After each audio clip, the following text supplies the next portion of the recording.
Paris itself represents the timeless values of human progress. Those who think that they can terrorize the people of France or the values that they stand for are wrong.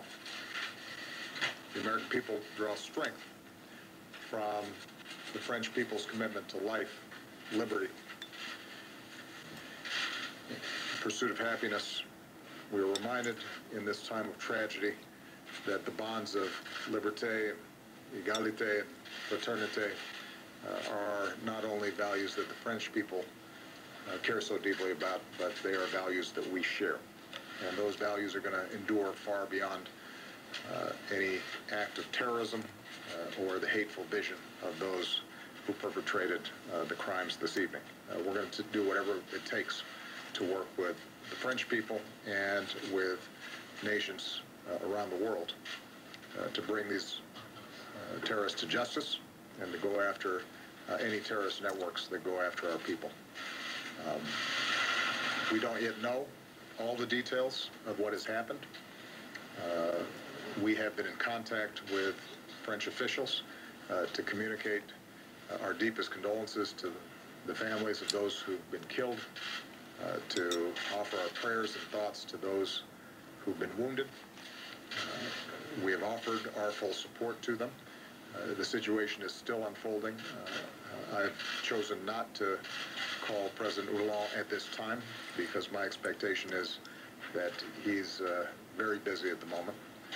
I actually, by coincidence, was talking to him earlier today in preparation for the G20 meeting. But I am confident that I'll be in direct communications with him in the next few days, and we'll be coordinating in any ways that they think are helpful in the investigation of what's happened. This is a heartbreaking situation, and obviously those of us here in the United States know what it's like. We've gone through these kinds of episodes ourselves. And whenever these kinds of attacks happened, we've always been able to count on the French people to stand with us. They have been an extraordinary counterterrorism partner, and we intend to be there with them in that same fashion.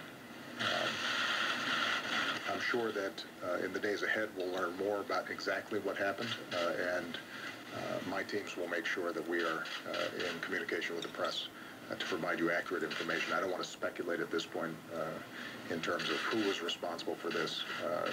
It appears that there may still be live activity and dangers that are taking place as we speak. And so until we know from French officials that the situation is under control and we have more information about it, I don't want to speculate. Okay? Thank you very much.